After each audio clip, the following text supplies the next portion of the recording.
तो कैसे हो प्यारे बच्चों, मैं हूं निखिल और आप देख रहे हैं श्री राम ऑनलाइन क्लासेस। तो प्यारे बच्चों, पिछली क्लास में हम जो है राउल्ट्स लॉ पे बात कर चुके हैं और राउल्ट्स लॉ की जो पहली कंडीशन थी, जो लिक्विड लिक्विड द्रव द्रव जो विलयन थे उनके वाष्प दाब पे भी हम बात कर चुके हैं। प्यारे बच्चों, आज हम दूसरी जो स्थिति है उस दूसरी स्थिति पर बात करेंगे कि हम जो ठोस और जो द्रव का विलयन है, ठोस द्रव का जो विलयन है उस विलयन के वाष्प दाब पे बात करने वाले। आज हम ठोस और द्रव के विलयन के वाष्प दाब पे बात करेंगे। मतलब जो ठोस है वो हमारे पास विलेय होने वाला है और जो द्रव है वो हमारे पास कैसा होने वाला है, विलायक होने वाला है। मतलब विलायक है वो हमारे पास वाष्पशील प्रकृति का होगा, क्योंकि हम पीछे एपिसोड में देख चुके हैं कि जो द्रव होते हैं वो वाष्पशील प्रकृति के होते हैं, जबकि जो विलेय है हमारा वो क्या होने वाला है, अवाष्पशील प्रकृति का होने वाला है। तो हम वाष्पशील विलायक और उसमें अवाष्पशील द्रव अवाष्पशील जो विलेय है उसको घोलकर हम एक विलयन बनाने वाले हैं और उस विलयन के वाष्प दाब पे हम बात करने वाले। तो चलिएगा हम देखते हैं कि क्या सिस्टम रहता है। देखिए, मेरे पास एक ये पात्र है,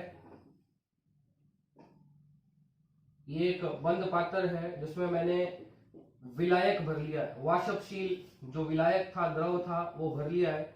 ये ए विलायक है और इसकी सतह पर ए के मॉलिक्यूल्स, ए के पार्टिकल है वो प्रेजेंट है, ए के अणु प्रेजेंट है। चूंकि ये वाष्पशील द्रव है तो इसकी सतह के अणु वाष्पित होंगे और इसकी सतह पर वाष्प बनाएंगे और वो वाष्प इसकी सतह पर वाष्प दाब लगाएगी और उस वाष्प दाब को हम क्या कहने वाले हैं, पी नॉट ए कहने वाले हैं। मतलब जो पी नॉट ए है वो शुद्ध विलायक का क्या है, वाष्प दाब है। पी नॉट ए है वो शुद्ध विलायक का क्या है, वाष्प दाब है। अब हम कह रहे हैं कि विलायक में क्या मिला देना है, मुझे अवाष्पशील विलेय मिला देना है। तो हम विलेय को बी से रिप्रेजेंट करते हैं और विलायक को ए से रिप्रेजेंट करते हैं। तो हम इस शुद्ध विलायक में क्या मिला देते हैं, इस शुद्ध विलायक में जो अवाष्पशील है वो विलेय मिला देता है। तो ये विलेय कैसी प्रकृति का था, अवाष्पशील प्रकृति का था। और आप जानते हैं कि अवाष्पशील जिसकी प्रकृति होती है उसका शुद्ध अवस्था का जो वाष्प दाब होता है वो क्या होता है, जीरो होता है। मतलब पी नॉट बी है, पी नॉट बी मतलब शुद्ध विलेय का वाष्प दाब वो क्या होने वाला है, जीरो होने वाला है। जब हमने इन दोनों को मिला दिया, जब हमने इन दोनों को मिला दिया तो हमारे पास एक विलयन बन जाएगा। ये मेरे पास विलयन है वो बन गया है और विलयन की सतह पर देखेंगे आपको ए के भी कण मिलेंगे, बी के भी मिलेंगे, ए के भी मिलेंगे, बी के भी मिलेंगे।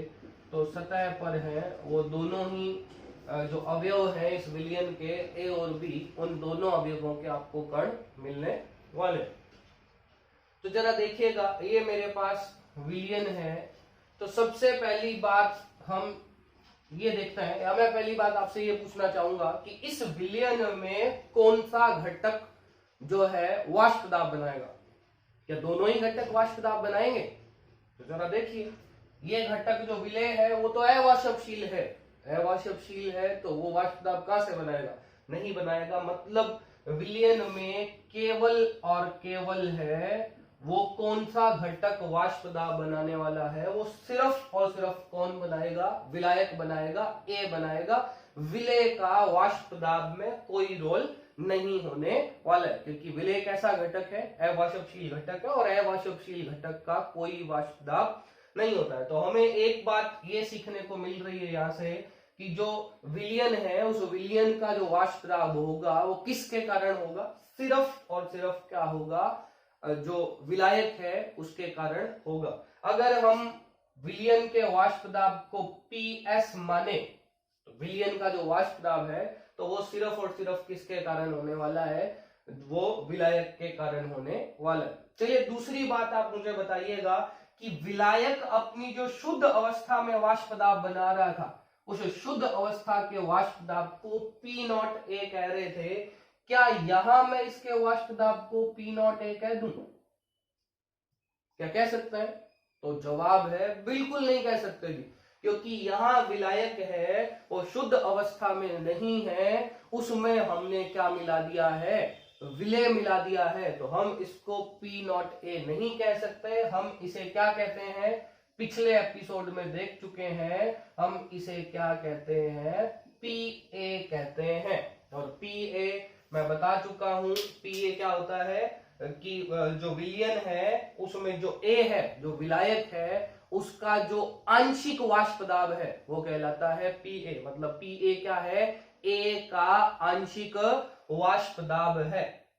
तो यहाँ जो A वाष्प दाब बनाएगा उस वाष्प दाब को मैं क्या कह सकता हूं, उस वाष्प दाब को PA कह सकता हूं। तो पहली बात हमें सीखने को मिली कि जो विलयन P सॉल्यूशन, जो वाष्प दाब है सॉल्यूशन का, वो किसके कारण होता है, A के कारण होता है, और वो A विलयन में A के आंशिक वाष्प दाब के बराबर होता है, क्योंकि यहाँ केवल और केवल A ही वाष्प दाब बना रहा है, और A जो वाष्प दाब बनाएगा उस वाष्प दाब को हम PA कहते हैं।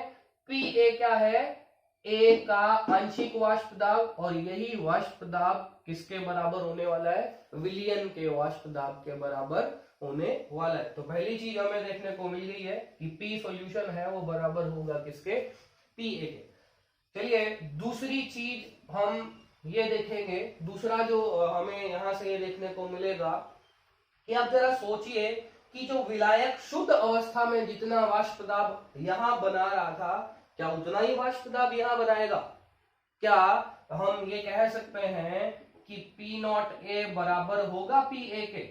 तो इस बात पे सोचते हैं, जरा देखिएगा।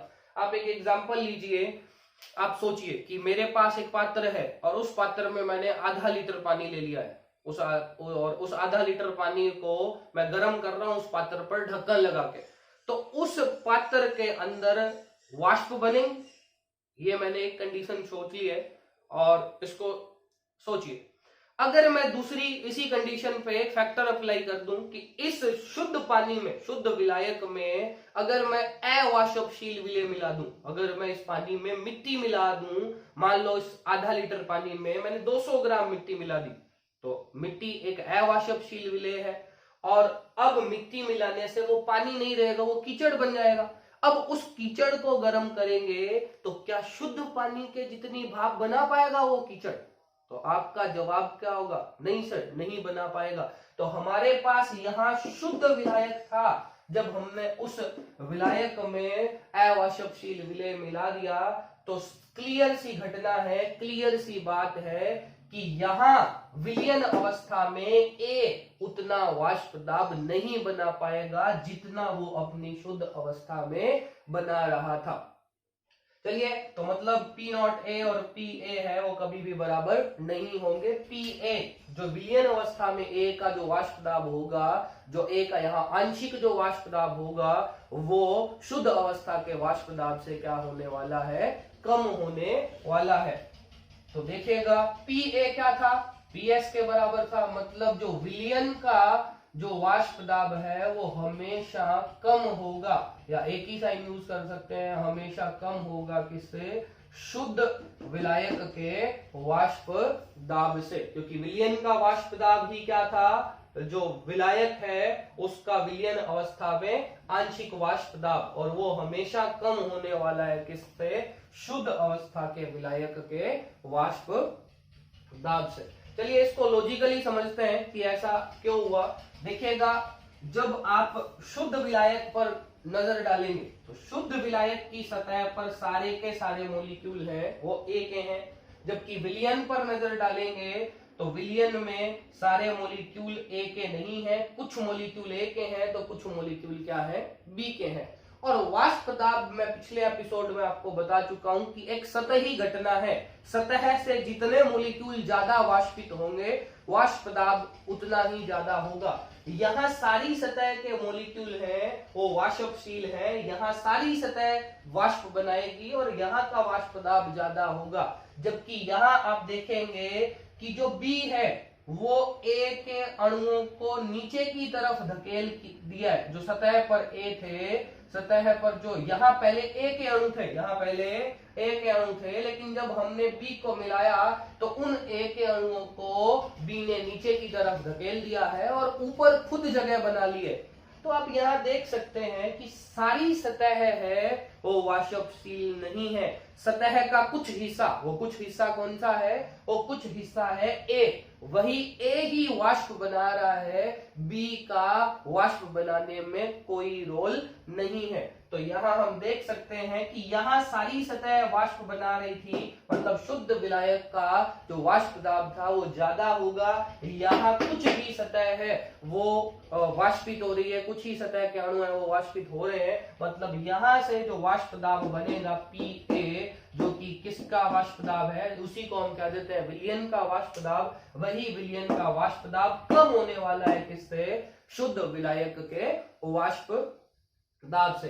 तो हमें यहाँ क्लियर कट देखने को मिल रहा है, एक बात हमें क्लियर सीखने को मिल रही है कि विलायक में जब हम अवाष्पशील विलेय मिला देते हैं तो विलयन जब बन जाता है तो वाष्प दाब में कमी आ जाती है। अगर मैं कहूं कि शुद्ध विलायक का वाष्प दाब 100 बार था और उसमें हमने अवाष्पशील विलेय मिला दिया है, तो जो विलयन बनेगा उस विलयन का वाष्प दाब मान लेते हैं कितना हो गया? 80 बार हो गया। तो इस कमी को ही हम क्या कहते हैं? वाष्प दाब में अवनमन। अवनमन कहा जाता है किसको? कमी को कहा जाता है कि जब हमने शुद्ध विलायक में अवाष्पशील विलेय मिला दिया है तो जो विलयन बना है उसका वाष्प दाब शुद्ध विलायक से क्या हो गया है? कम हो गया है। इसी को कहते हैं हम वाष्प दाब में अवनमन। ठीक है जी, तो ये वाष्प दाब में अवनमन की जो कहानी है वो थी। चलिए देखिएगा, मैं इसको इरेज कर रहा हूं, थोड़ा आगे की तरफ बढ़ते हैं। देखिएगा, हमने कहा कि जो शुद्ध जो विलायक है, हमारे पास शुद्ध जो विलायक है उसका वाष्प दाब हमने माना पी नॉट है, वो कितना था? 100 बार, 100 बार था। और जो विलयन है उसका वाष्प दाब पी एस, वो कितना मान लिया हमने? 80 बार। अब कितना अवनमन होगा, कितनी कमी आएगी, वो कैसे देखेंगे? डेल्टा पी, इन दोनों के अंतर से ज्यादा में से क्या घटाएंगे? कम घटाएंगे। तो पी नॉट ए माइनस पी एस करेंगे, तब हमें पता चल जाएगा कि कितना अंतर हुआ। ये 100 है और ये 80 है, तो यहां से पता चल जाएगा कि डेल्टा पी का वैल्यू क्या है? 20 है। मतलब डेल्टा पी यहां क्या हुआ? वाष्प दाब में अवनमन। डेल्टा पी को हम क्या कहते हैं? वाष्प दाब में अवनमन, की वाष्प दाब में कितनी कमी आ गई है। चलिए यहां से देखिएगा, जरा देखिएगा, मैं ये एक बात पहले पढ़ा चुका हूं, हम यहां से देख चुके हैं कि जो पी विलयन है वो किसके कारण होता है? ए घटक के आंशिक वाष्प दाब के कारण, या ये कह सकते हैं कि जो पी विलयन है वो ए के आंशिक वाष्प दाब के बराबर होता है। तो हम पीछे कॉन्सेप्ट से देख चुके हैं कि पी जो सॉल्यूशन है वो किसके बराबर है? ए घटक के आंशिक वाष्प दाब के कारण। पिछले एपिसोड में हमने देखा था, राउल्ट का नियम पढ़ाया है मैंने आपको, राउल्ट का नियम। तो राउल्ट का नियम क्या कहता है कि किसी घटक का आंशिक वाष्प दाब, किसी जो विलयन है उसमें किसी वाष्पशील घटक का आंशिक वाष्प दाब उस घटक की मोल भिन्न के क्या होता है? समानुपाती होता है। अगर यहां से आप ए का आंशिक वाष्प दाब देखेंगे तो वो समानुपाती होगा ए की मोल भिन्न के। आप यहां से समानुपाती जो है चिन्ह हटाएंगे तो यहां लग जाएगा P बराबर P not a zeta A. P not आप ए जानते ही हैं, शुद्ध विलायक का क्या है, जो वाष्प दाब है, जो कि एक निश्चित ताप पर हर जो द्रव है उसके लिए निश्चित राशि होती है। तो पी ए यहां से क्या आ जाएगा, पी ए बराबर आ जाएगा P नॉट ए जीटा ए। तो चलिएगा देखिएगा, मैं इसको इरेज कर रहा हूं।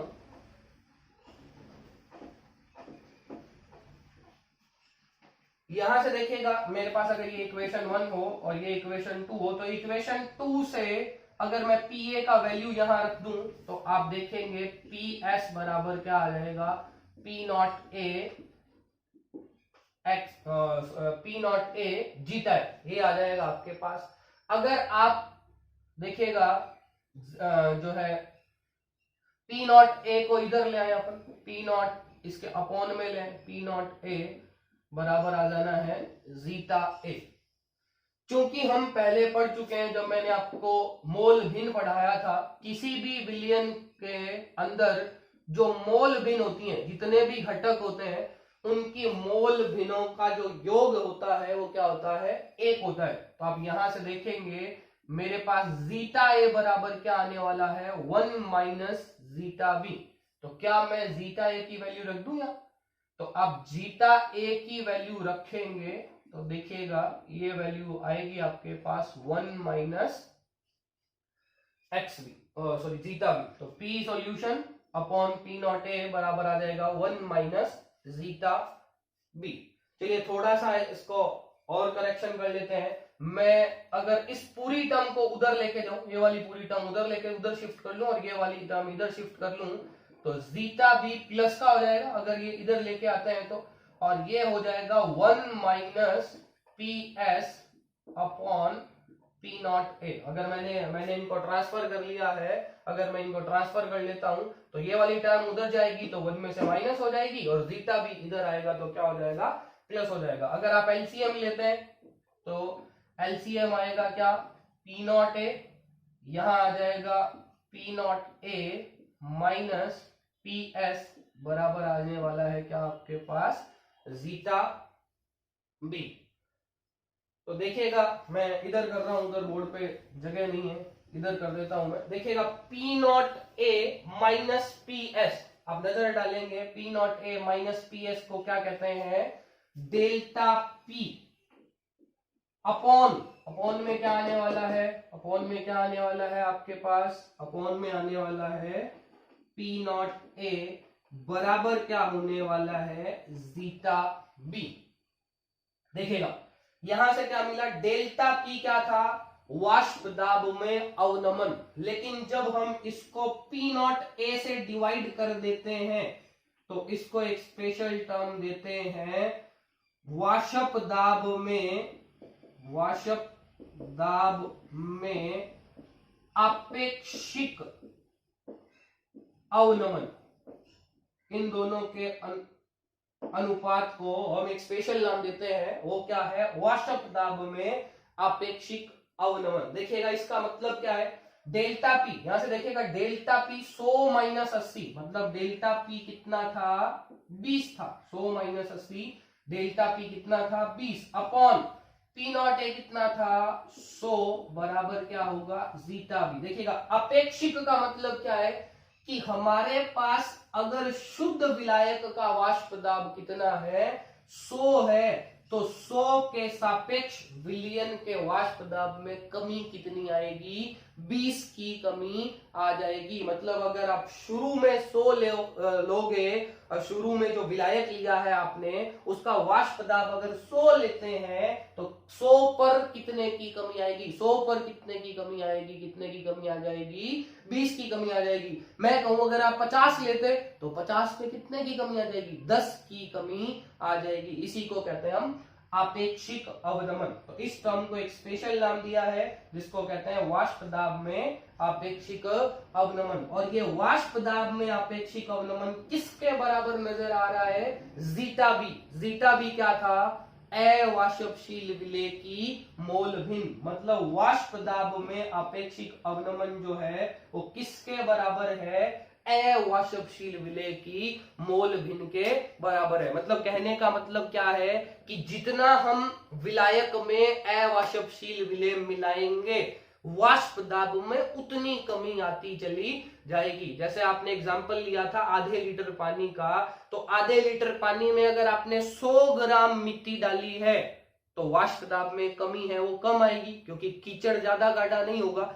लेकिन अगर आपने आधे लीटर पानी में आधा किलो मिट्टी मिला दी है तो वो बिल्कुल गाढ़ा कीचड़ बनेगा और उस गाढ़े कीचड़ से बनने वाला जो वाष्प दाब है वो बिल्कुल ही क्या हो जाएगा, कम हो जाएगा। मतलब जितनी आप मिट्टी मिलाते जा रहे हैं वाष्प दाब में उतनी ही कमी आती जा रही है। मतलब वाष्प दाब में अपेक्षित जो अवनमन है वो अवाष्पशील विलेय की मोल भिन्न के क्या होता है, बराबर होता है। तो चलिए प्यारे बच्चों, ये था वाष्प दाब में अवनमन क्या है और वाष्प दाब में अपेक्षिक अवनमन क्या है। कल हम इस पर न्यूमेरिकल करेंगे।